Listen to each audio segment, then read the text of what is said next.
My boyfriend's jealous female coworker who had secret feelings for him tried to transfer him 1,500 miles away from me without his permission, then spread rumors about us when he refused and filed a complaint with HR, but the truth eventually came out. I, 28F, have been with my boyfriend Avery, 29M, for just over 2 years now. We moved in together about a year ago and things have been generally good between us. Before Avery and I lived together, he shared an apartment with Victoria, 27F, a colleague from his company. They weren't romantically involved according to Avery, just friends who split rent in the expensive city we live in. About 6 weeks into our relationship, I met a group of Avery's coworkers at a company event. After Avery stepped away to get drinks, one of them mentioned something that caught me off guard. They said, "It's nice to finally meet Avery's girlfriend." We were all surprised when he started dating someone new, especially since everyone thought he and Victoria had something going on. Another coworker nodded and added that Avery and Victoria seemed extremely close and were practically inseparable at company functions. This information bothered me more than I wanted to admit. Avery had described Victoria as just a roommate and colleague, but according to his coworkers, there seemed to be more to the story. I tried to push these thoughts aside and enjoy the rest of the evening, but the comments lingered in my mind for weeks afterward. About a month later, Avery invited me to a dinner with several of his friends, including Victoria. Throughout the evening, I noticed how comfortable they were with each other, inside jokes, finishing each other's sentences, and a general familiarity that made me increasingly uncomfortable. Avery didn't seem to be hiding anything, but the way Victoria looked at him when she thought no one was watching sent alarm bells ringing in my head. I held my concerns in for another few weeks, but they continued to eat away at me. Then one night, after having too many drinks at a friend's birthday party, everything came to a head. Avery and I were walking home, and I blurted out everything, the comments from his coworkers, my observations about Victoria's behavior, and my fears that there was something he wasn't telling me about their past relationship. Avery stopped walking and turned to me with a surprised expression. I continued rambling about how I couldn't handle being the replacement or the second choice. I demanded to know if they had ever been romantically involved. My voice grew louder and more frantic with each question. People passing by on the street started looking at us. The whole situation was embarrassing and definitely not my finest moment. Avery firmly denied that anything had ever happened between him and Victoria. He explained that the office rumors started because they carpooled together and often ate lunch at the same table with other colleagues. He claimed people in the office liked to gossip, and since they lived together, assumptions were made. Avery assured me he had never seen Victoria as anything more than a friend and roommate. After we got home, I calmed down and apologized for my behavior. I told Avery that I believed him and that even if something had happened between them in the past, it wouldn't matter because I knew he was committed to our relationship now. Avery accepted my apology, and I thought that would be the end of it. A few days later, Avery mentioned that he had told Victoria about my breakdown, his words, not mine. This bothered me immensely. I hadn't even met Victoria properly at that point, and now her first impression of me would be as the jealous, insecure girlfriend who had a public meltdown about her. I asked Avery why he would share something so private with her, and he said he had always gone to Victoria for advice when he didn't know how to handle situations. I pointed out that this particular situation directly involved Victoria, which made his decision to discuss it with her inappropriate. Avery seemed genuinely surprised by this perspective, as if the thought hadn't occurred to him. Despite my discomfort with the situation, I decided to take the mature approach and address things directly with Victoria. I invited her out for coffee, hoping to make a better impression and clear the air. During our meeting, I apologized for jumping to conclusions based on office gossip and explained that I had been in a particularly vulnerable place that night. Victoria nodded and smiled politely, but her eyes remained cold. She accepted my apology verbally, but something in her manner told me she wasn't letting this go. In the months that followed, I made several genuine attempts to build a friendship with Victoria. I remembered her birthday with a thoughtful gift related to her favorite hobby, photography. I helped her move into a new apartment when she had to rush back to her hometown for a family emergency. I even arranged a private tour of a local craft brewery after overhearing Avery mention it was a place she had always wanted to visit. Despite these efforts, Victoria's attitude toward me never warmed. As Avery and I grew closer and eventually moved in together, his direct contact with Victoria outside of work naturally decreased. They still saw each other at the office daily, and occasionally at gatherings with mutual friends, but the dynamic had shifted.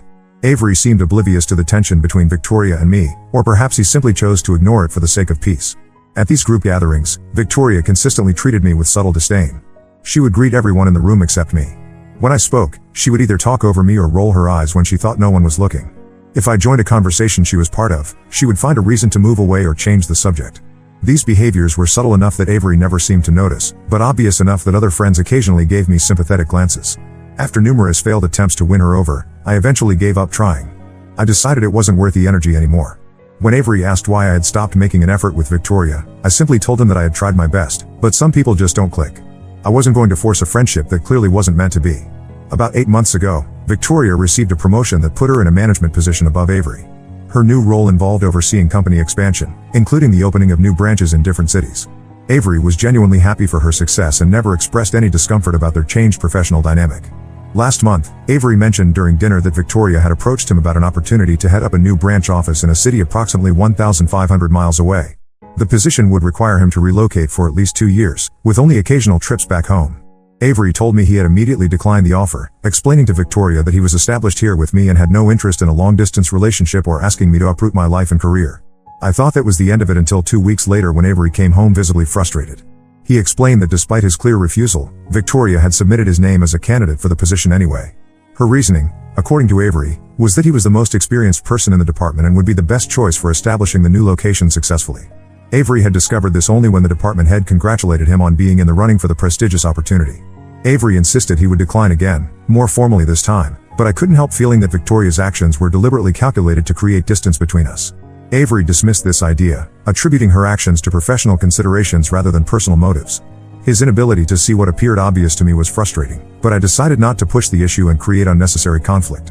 Instead, I asked Avery if we could have an honest conversation about boundaries regarding Victoria. I explained that while I would never ask him to end his friendship with her, I did have some requests that would make me more comfortable. First, I preferred that he not discuss our relationship issues with Victoria. Second, I would rather not attend small gatherings where she would be present, though I could tolerate larger events where I could easily avoid direct interaction with her. And third, I asked that he be more observant of how she treated me when we were in the same space. Avery seemed disappointed by my boundaries but promised to respect them. He maintained that if I gave Victoria more time, she would eventually warm up to me. I reminded him that 2 years was plenty of time, and my extensive efforts to befriend her had gone unreciprocated. At this point, I was done trying. A week after our conversation, one of Avery's colleagues organized a department dinner to celebrate a successful quarter. Avery asked if I would attend with him, mentioning that Victoria would be there but so would about 15 other people. I agreed, figuring I could handle one evening in a large group. Before the dinner, I asked Avery to pay attention to how Victoria interacted with me but not to say anything to her about it. I wanted him to observe her behavior without her being on guard. When we arrived at the restaurant, Victoria greeted Avery with an enthusiastic hug but completely ignored my presence beside him. Avery gave me a subtle look that told me he had noticed. Throughout the meal, Victoria demonstrated her usual pattern of behavior, interrupting me mid-sentence, visibly tuning out when I spoke, and making dismissive gestures when I contributed to the conversation.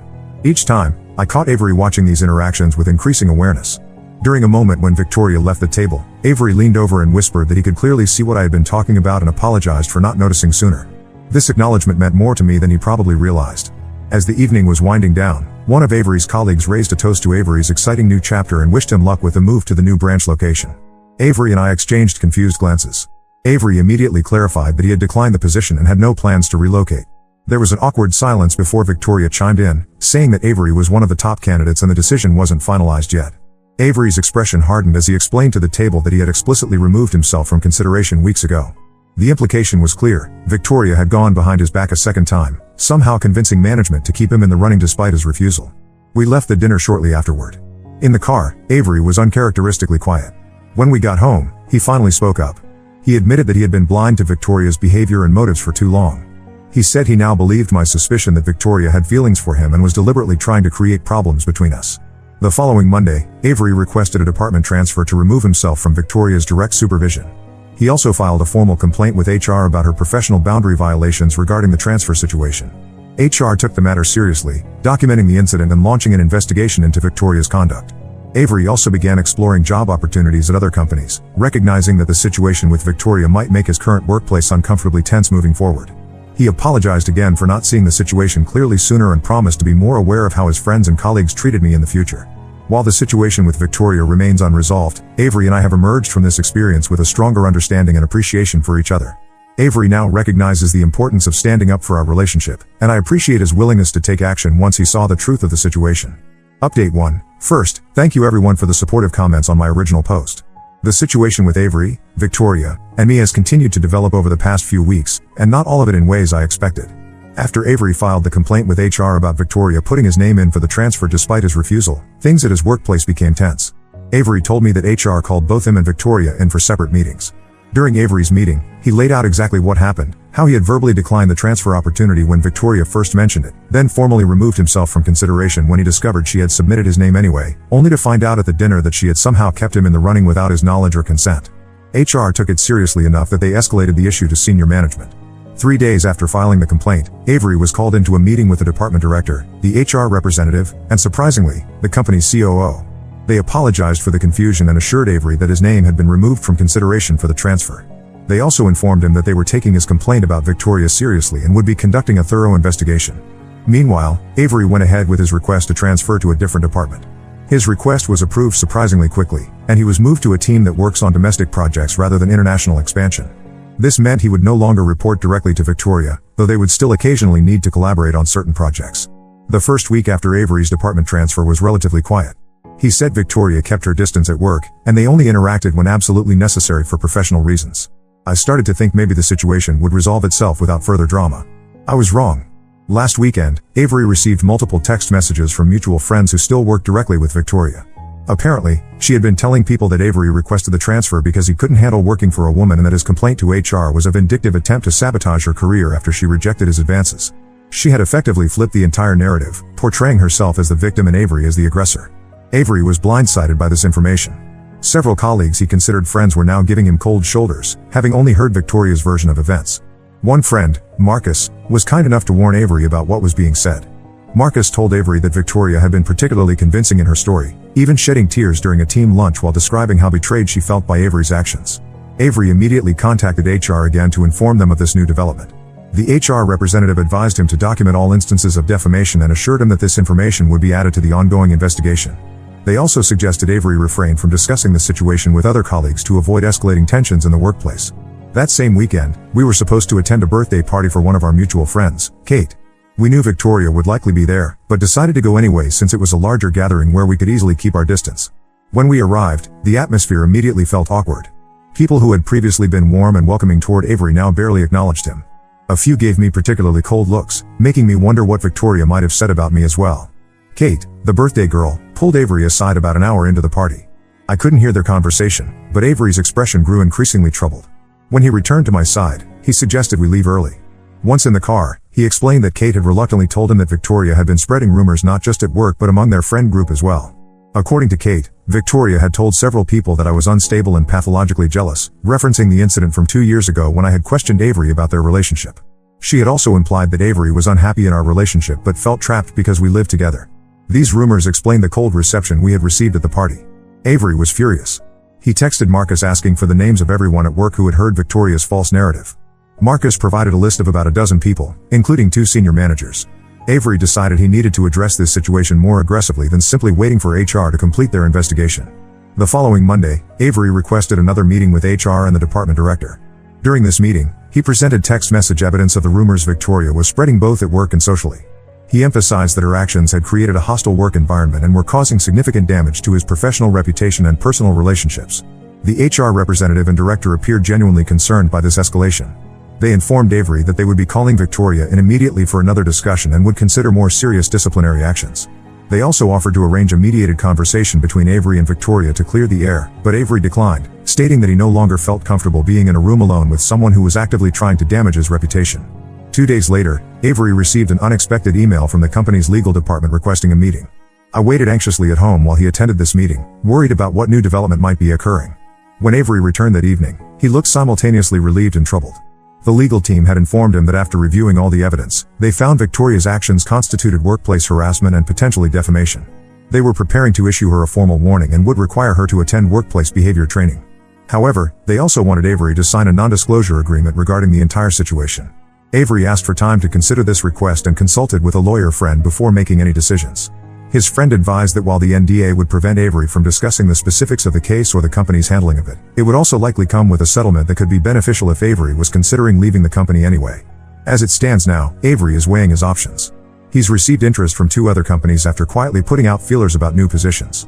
At the same time, his current employer seems eager to retain him and resolve the situation, offering not just the settlement but also a potential promotion to a newly created position that would put him on equal footing with Victoria professionally. I've told Avery I'll support whatever decision he makes. My main concern has been how this situation affected our relationship, and ironically, Victoria's attempts to drive us apart have actually brought us closer together.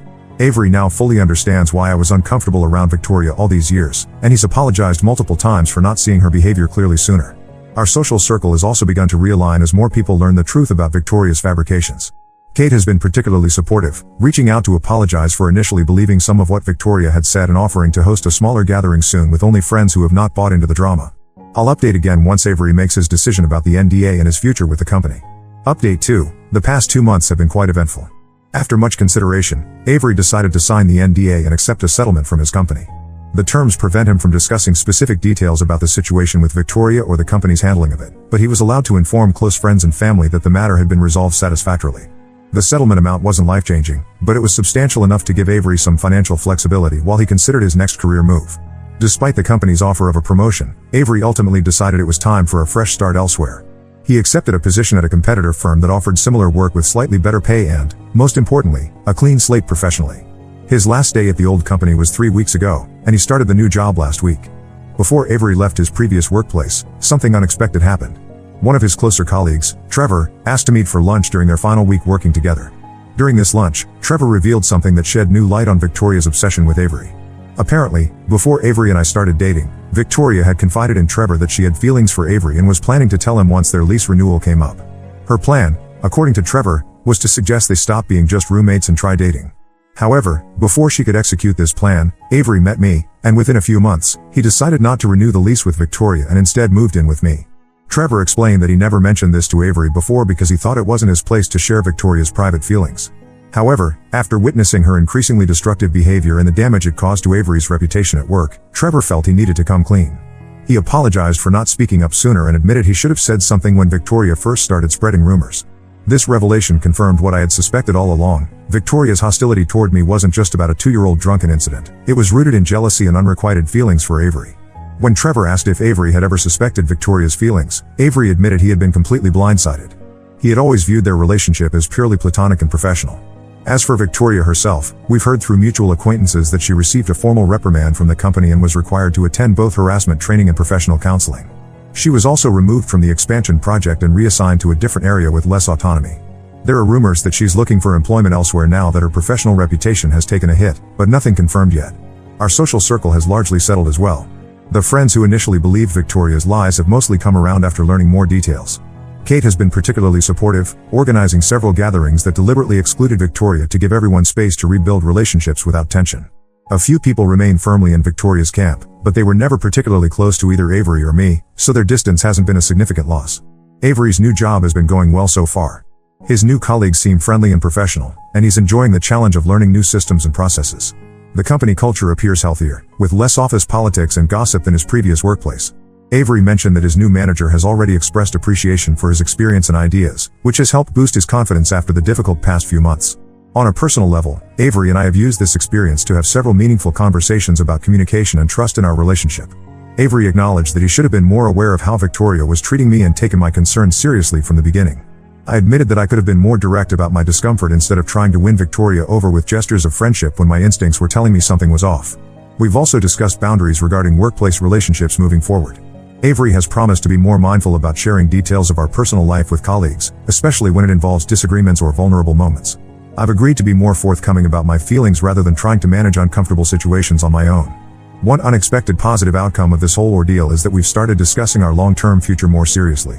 The possibility of Avery being transferred across the country forced us to consider what we would do if faced with geographic separation, and those hypothetical conversations evolved into more concrete discussions about where we see our relationship going. While we're not rushing into any major decisions, we've begun talking about the possibility of engagement within the next year. Overall, while the situation with Victoria was stressful and disruptive, I believe Avery and I have emerged stronger as a couple. We've learned important lessons about trust, communication, and standing up for each other that will serve us well moving forward. Avery has promised to update me if he hears anything more about Victoria through industry connections, but honestly, I'm hoping we can put this chapter behind us entirely and focus on building our future together.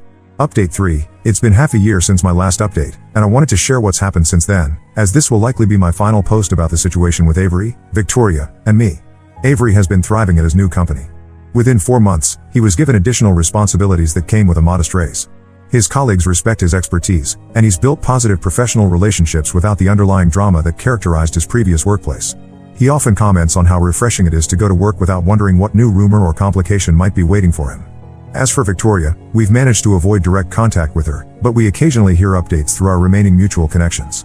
About 3 months ago, she finally left Avery's former company. According to office gossip, she was passed over for a promotion she felt entitled to, which prompted her resignation. Interestingly, she didn't secure another position before leaving, which was unusual given her previous career-focused attitude.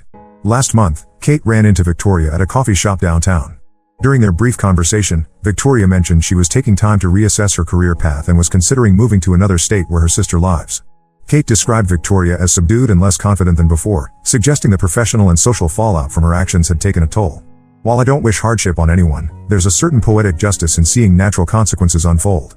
Our social circle has largely stabilized. Most of our mutual friends have maintained relationships with both Avery and me while distancing themselves from Victoria after learning about her behavior. A few people who were closer to Victoria than to us have drifted away naturally, which feels like a healthy separation rather than a dramatic falling out. The most surprising development came about 2 months ago when Avery received an email from Trevor, his former colleague.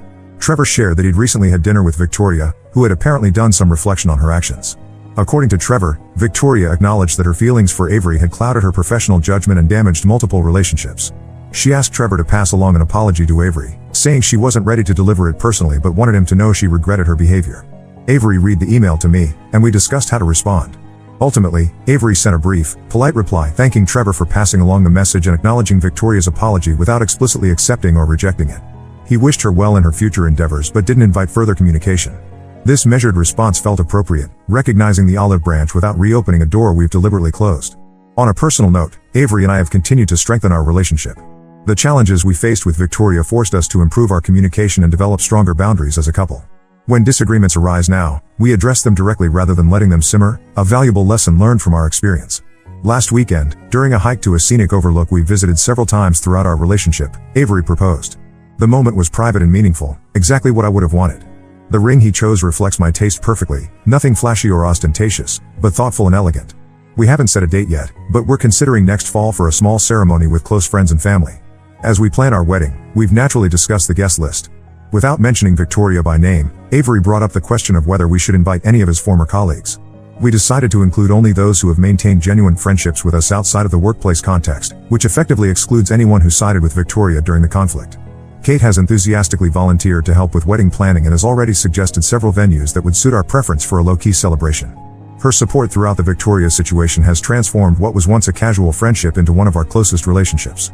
Looking back on this whole experience, I'm struck by how what seemed like a minor incident, my drunken breakdown 2 years ago, spiraled into such significant consequences for everyone involved.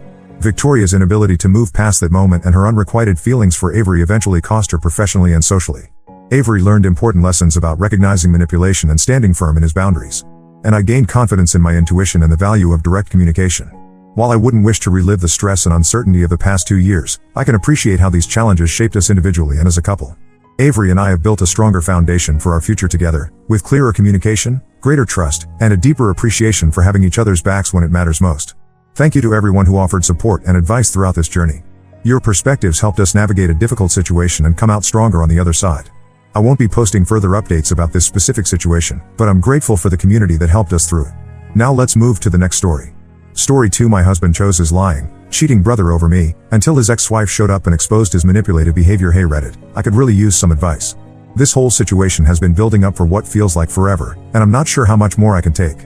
It all revolves around my brother-in-law, Tim, 30M, and how things have spiraled out of control since he moved in with my husband, Matt, 32M, and me, 27F, after his divorce. To give you some context, I've known Tim for about 7 years now, ever since Matt and I started dating in college. From the moment I met him, Tim was always the life of the party. He's got this magnetic personality that just draws people in. You know the type, always ready with a joke, never seems to take life too seriously, and somehow manages to charm his way out of any sticky situation. In college, he was the guy who organized the best parties and knew all the coolest spots in town.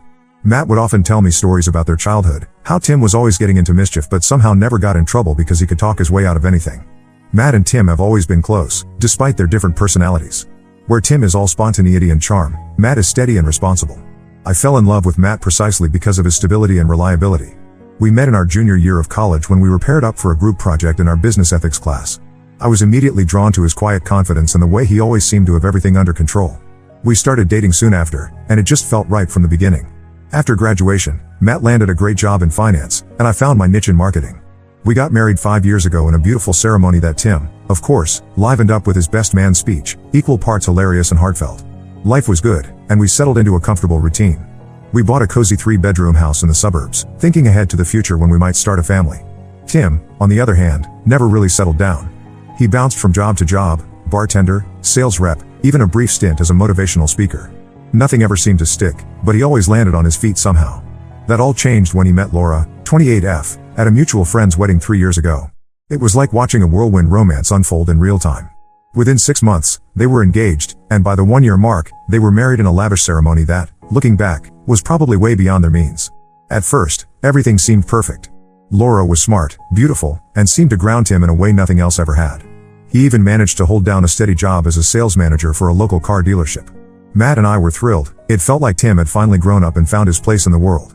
But about 2 years into their marriage, cracks started to show. Tim would call Matt more frequently, complaining about how Laura was nagging him or how she didn't understand his need for freedom. I remember one night when Tim showed up at our door, clearly drunk, rambling about how he felt trapped. Matt talked to him for hours that night, and I thought it was just a rough patch they'd worked through. Then, last year, the bomb dropped. Laura called Matt in tears, saying she'd found messages on Tim's phone proving he'd been cheating on her with not one, but 2 different women. One was a coworker, and the other was a regular at the bar where he'd picked up some weekend shifts. The family was in shock. Tim had always been a flirt, but no one thought he'd actually cheat. The divorce was ugly. Laura was, understandably, furious, and Tim's charm couldn't talk him out of this one. He lost his job at the dealership when his affair with the coworker came to light, and suddenly, the guy who always landed on his feet was in free fall. That's when Matt stepped in. He was devastated to see his brother like this and insisted that Tim move in with us while he got back on his feet. I had my reservations. Our house isn't huge, and I valued our privacy, but I could see how worried Matt was. Plus, I genuinely thought it would only be for a few months at most. Tim had always bounced back before, right? Wrong. It's been over a year now, and not only is Tim still here, but things have gone from bad to worse. He managed to get a job at a local bar, but he doesn't contribute a dime to rent or utilities. He claims he's saving up for his own place, but I have yet to see any evidence of that. Our guest room, which I used to use as a home office, has turned into a pigsty. Clothes strewn everywhere, empty beer cans piling up, and don't even get me started on the state of the guest bathroom. What's really starting to get to me is Tim's attitude. It's like he expects me to be his personal maid. He leaves dishes in the sink for days, never does his own laundry, and acts offended if I ask him to clean up after himself. I work from home 2 days a week, and it's become unbearable. He'll wander into the kitchen while I'm on a Zoom call, making noise and sometimes even trying to chat with me. The worst part is how it's affecting my relationship with Matt. We've started fighting more and more about Tim. Every time I bring up that it might be time for him to move out, Matt gets defensive. He keeps making excuses, saying Tim is still struggling with a divorce and needs more time. But how much time is enough? I'm starting to feel like a guest in my own home, tiptoeing around Tim's moods and messes. Last week was the final straw for me. Matt and I had a rare night out together, dinner and a movie, nothing fancy, just a chance to reconnect. We got home around 11 p.m. to find our house had been turned into Party Central. Tim had invited a bunch of people over, most of whom I'd never even seen before. There were empty beer cans and pizza boxes everywhere. Someone had spilled red wine on our cream-colored carpet, and I'm pretty sure I smelled weed coming from the guest room. I was furious. This was our home, not some frat house. When I confronted Tim, he just shrugged it off with that charming smile of his and said he was blowing off some steam. What really got to me was Matt's reaction. He seemed more amused than angry, helped clean up a bit, and told me to let it go. It was like he was back in college, covering for his little brother's antics. I don't know how much more of this I can take. I love Matt, and I know he's in a tough position, but I feel like our life is on hold. We've talked about starting a family, but how can we even consider that with Tim taking up space and resources? I'm starting to resent both of them, Tim for taking advantage of our hospitality, and Matt for letting him. I've tried talking to my friends about this, but they're divided. Some think I'm being too harsh and that family should always come first. Others are shocked we've let it go on this long. I'm at a loss. How long am I supposed to put up with this? Am I the asshole for wanting Tim to leave and for expecting Matt to back me up on this? I know family is complicated, and I don't want to come between brothers, but I also feel like I have a right to be comfortable in my own home. Any advice on how to handle this without blowing up my marriage would be greatly appreciated. I'm starting to feel like I'm the crazy one for being upset about this situation. Update 1: It's been about 2 weeks since I posted here, and I have to say, things have taken a turn I really wasn't expecting. First off, I want to thank everyone who took the time to read my post and offer advice. Your comments gave me the courage to finally put my foot down and have a serious talk with Matt about the whole Tim situation. After reading through all the responses, I realized that I needed to make it clear to Matt just how much this was affecting me and our marriage. So, last Saturday, I sat Matt down after dinner. Tim was out at work, and laid it all out. I told him that while I understood his desire to help his brother, the current situation was unsustainable. I explained how I felt like a stranger in my own home, how the stress was affecting my work, and how I was starting to resent both of them. I have to give Matt credit, he really listened. I think seeing how upset I was finally made him realize that this wasn't just a minor inconvenience for me. He admitted that he'd been avoiding the issue because he was worried about Tim spiraling again if we kicked him out. We talked for hours, going over everything that had happened in the past year. Matt opened up about how guilty he felt about Tim's divorce, wondering if he could have done something to prevent it if he'd paid more attention to the warning signs. In the end, we agreed that we needed to set some firm boundaries with Tim and have a serious conversation about his plans to move out. We decided to give him a timeline, 3 months to find a new place and get out on his own. We also agreed that in the meantime, he needed to start contributing to the household, both financially and in terms of chores. So, the next day, when Tim got home from his shift at the bar, we sat him down for what we thought would be a difficult but necessary conversation. Oh boy, were we in for a surprise. As soon as we started talking about him needing to move out, Tim got incredibly defensive. He started accusing me of trying to come between him and Matt, saying things like, "I knew she never liked me and you're choosing her over your own brother?" It was like all the resentment he'd been holding on to just came pouring out. Matt, to his credit, tried to calm things down. He explained that this wasn't about choosing sides, but about us needing our space back and Tim needing to get back on his feet. That's when Tim dropped a bombshell that neither of us saw coming. He claimed that Laura, his ex-wife, had reached out to him a few months ago. According to Tim, she regretted how things had ended and wanted to try and work things out. He said they'd been texting back and forth and were considering giving their relationship another shot. To say we were shocked would be an understatement. Matt and I just sat there, staring at Tim in disbelief. When we asked why he hadn't mentioned this before, he got all evasive, saying he didn't want to jinx it and that he was waiting for the right time to tell us. The whole conversation devolved from there. Matt started questioning Tim about the details, clearly hurt that his brother had kept this from him. I, on the other hand, couldn't shake the feeling that something about this story didn't add up. If Laura really wanted to reconcile, why was Tim still living with us? And why bring this up now, just when we were talking about him moving out? The discussion ended with more questions than answers. Tim stormed off to his room, leaving Matt and me to try and process what had just happened. We spent the rest of the night talking in circles, trying to figure out if Tim was telling the truth or if this was just another one of his ways to avoid responsibility. The next few days were incredibly tense in the house. Tim was barely speaking to either of us, spending most of his time in his room or out of the house. Matt was clearly struggling, torn between wanting to believe his brother and doubting the convenience of this sudden reconciliation. I, for my part, couldn't shake my suspicions. Something about the whole story just felt off. I found myself wondering if I should reach out to Laura myself, just to verify Tim's claims. But then I worried that would be overstepping and could potentially cause more problems if Tim was actually telling the truth. So here we are, 2 weeks later, and I feel like we're in an even more complicated situation than before. On the one hand, if Tim is telling the truth and he and Laura are working things out, that could solve our living situation problem. On the other hand, if he's lying, which, given his history, isn't out of the question, we're back at square one, with the added complication of broken trust. Matt is struggling to know how to proceed. He wants to believe Tim, but I can tell he's also wary of being taken advantage of again. We've had a few heated discussions about it, with Matt accusing me of being too suspicious and me feeling like he's being too naive. I don't know what to do next. Part of me wants to push the issue and demand some kind of proof from Tim about his communications with Laura. Another part of me thinks we should just stick to our original plan and insist he move out in 3 months, regardless of what's happening with his ex-wife. I thought having that conversation with Tim would solve our problems, but now I just feel more confused and uneasy than ever. Any advice on how to handle this new development would be greatly appreciated. Should we believe Tim? Should we reach out to Laura? Or should we just stick to our guns about him moving out, regardless of his claims? I'm at a loss, and I'm worried this whole situation is going to drive a permanent wedge between Matt and me. Update 2: It's been about a month since my last update, and I have to say, things have taken yet another unexpected turn. I know many of you were skeptical about Tim's claims regarding Laura, and well, it turns out you were right to be. The past few weeks have been tense in our household. Tim had been spending more time out of the house, claiming he was meeting up with Laura to work on things. Matt wanted to believe him, but I could tell he was having doubts. We'd had a few arguments about it, with Matt accusing me of being too cynical and me feeling like he was being willfully naive. Then, about 2 weeks ago, everything came to a head in a way none of us expected. It was a quiet Sunday afternoon, and Matt and I were just relaxing in the living room when we heard a car pull up outside. I glanced out the window and saw a woman getting out of the car, looking absolutely furious. It took me a moment to recognize her as Laura. I'd only met her a handful of times at family events, and it had been over a year since I'd seen her last. Before we could even process what was happening, Laura was pounding on our front door. Matt opened it, looking confused, and Laura burst in, her eyes scanning the room until they landed on Tim, who had just emerged from his room to see what all the commotion was about. What followed was one of the most uncomfortable and revealing confrontations I've ever witnessed. Laura started yelling at Tim, demanding to know why he wouldn't leave her alone. It quickly became clear that Tim's story about their reconciliation was a complete fabrication. Not only was Laura not interested in getting back together, but she was actually in a new relationship and had been for months. According to Laura, Tim had been harassing her nonstop for weeks. He'd been calling, texting, and even showing up at her workplace, begging her to take him back. She showed us her phone, which was filled with desperate messages from Tim, ranging from pleas for another chance to thinly veiled threats about ruining her new relationship. The look on Matt's face as he realized the extent of Tim's lies was heartbreaking. He just stood there, looking back and forth between Tim and Laura, as if he couldn't quite believe what he was hearing. Tim, for his part, seemed to shrink into himself. All his usual charm and bravado disappeared, replaced by a look of panic and shame. Laura made it clear that if Tim didn't stop contacting her immediately, she would be forced to seek a restraining order. She also revealed that Tim's behavior had been escalating, and she was genuinely afraid of what he might do next. It was a side of Tim that neither Matt nor I had seen before, and it was deeply unsettling. After Laura left, the house fell into a heavy silence.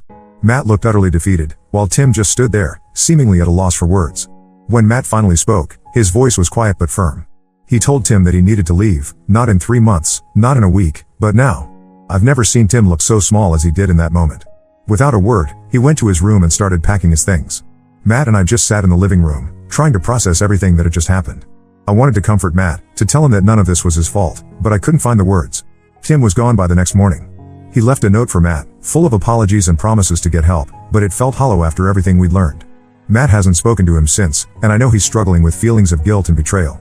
The past 2 weeks have been strange. Our house feels emptier, but not necessarily in a bad way. It's like a weight has been lifted, but we're still adjusting to the sudden change. Matt and I have been talking more, trying to work through everything that's happened. He's opened up about how blind he feels for not seeing through Tim's lies, and how guilty he feels for putting our marriage under so much strain. I've been doing my best to support Matt, but I'd be lying if I said it wasn't affecting me too. There's a part of me that feels relieved Tim is gone, but another part that feels guilty for feeling that way. After all, he's still Matt's brother, and I know how much Matt cares about him. We've had some difficult conversations about boundaries and trust. Matt admits that he let his love for his brother cloud his judgment, and he's promised to be more considerate of my feelings in the future. I, in turn, have tried to be more understanding of the complex emotions Matt is dealing with. The whole situation has made us realize that we need to work on our communication as a couple. We've been so focused on the Tim situation for so long that we've neglected other aspects of our relationship. We've decided to start having regular check-ins where we can discuss any issues or concerns openly. As for Tim, we've heard through the family grapevine that he's staying with a friend for now. Matt's parents are understandably upset about the whole situation, and there's been some tension there. They seem to think we should have done more to help Tim, but Matt has been firm in explaining why that wasn't possible. I'm still processing everything that happened with Laura. It's scary to think about how Tim's behavior had escalated, and I can't help but wonder if there were signs we missed. It's made me realize how little we really knew about what was going on in Tim's life, despite him living under our roof for over a year. Looking back, I can see how Tim's charm and Matt's loyalty created a perfect storm that allowed this situation to go on for as long as it did. I'm hoping that this will be a turning point for all of us, a chance for Matt and me to strengthen our relationship, and maybe, eventually, an opportunity for Tim to get the help he clearly needs. For now, though, we're taking it one day at a time. Our house feels like our own again, and we're slowly finding our way back to the routines we had before Tim moved in. It's not perfect, we still have a lot to work through, but for the first time in a long time, I feel hopeful about our future. Update 3. It's been a few months since my last update, and I wanted to share how things have progressed. While our home is finally back to being just ours, I have to admit that my marriage with Matt is still in a process of healing. The whole ordeal with Tim left some deep scars that we're still working to mend. About a month after Tim left, he reached out to Matt. It was a long email, full of apologies and promises to change. Tim said he'd started seeing a therapist and was working on his issues. He asked if they could start over and rebuild their relationship. Matt didn't respond right away. I could see how torn he was. Part of him wanted to believe in his brother's capacity for change, but another part was still hurt and wary of being deceived again. After a few days of mulling it over, Matt decided to send a brief, cautious reply.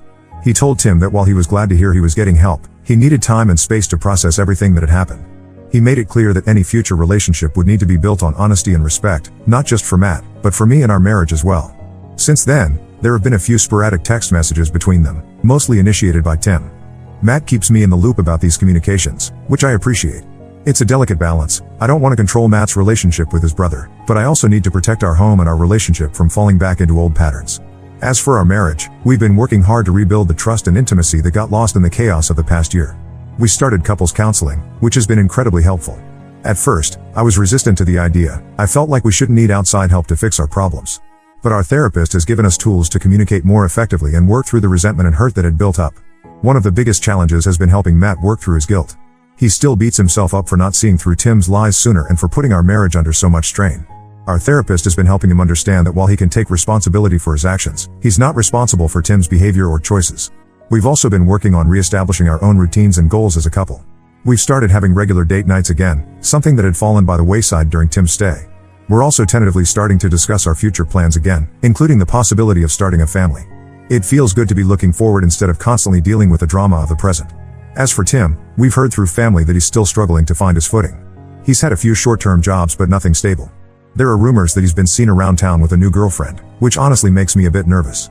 I just hope he's being honest with her about his past and his current situation. Matt's parents have come around somewhat. After the initial shock and disappointment, they've started to understand why we had to set firm boundaries with Tim.